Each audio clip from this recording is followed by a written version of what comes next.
Now, what is the error? Men under the sun are the ones talking.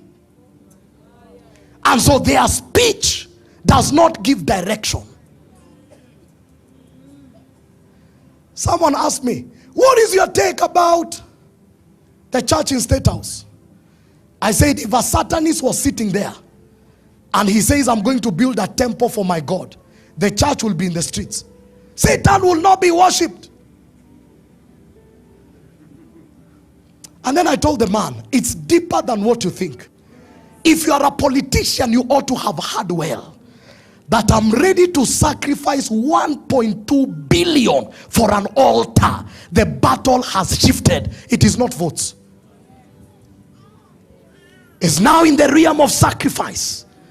So let a man come with his God. So you might just think it's a church.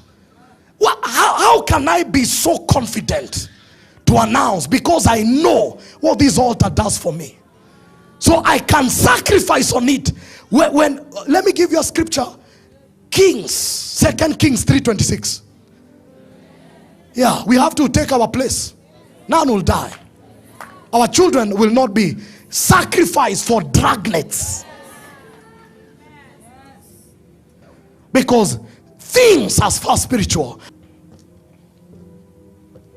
Let a generation not be caught. Pastor, you saying it's not right for us to. Please have understanding of the battle before you engage.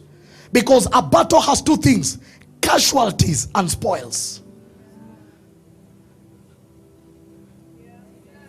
Yeah. So you must have understanding. And when the strategy shifts, have you ever read about Israel? Was it a one-day war? Yes. They fasted for 7 days. And it is captured in history. They won. It was the fastest battle they ever won. Because the opponent came with missiles. They came with spiritual weapons. They entered into a fast. I don't want to say many things, but allow me to tell you, if 1.2 billion will be put for building a church, do you have stature to match that sacrifice? It's not a building. And the man said, I'll build with my money. So that is to tell you, you can advise me on how to use government money, but not mine. It's a very radical statement. If you listen to it, and he said, matters God, we will not negotiate. You can do what you want to do. There is a certain light he must have. Can I tell you something? Can I tell you something? When you understand the power of prayer, sometimes you might not be the one praying, but there are people surrounding you with prayer. Do you know there is something we call witchcraft prayers? Do you know if the 1,000 of you gather and begin to pray against me, do you know spiritually you will bring me down? So if you're building an altar of 8,000 men, 8,000, hey.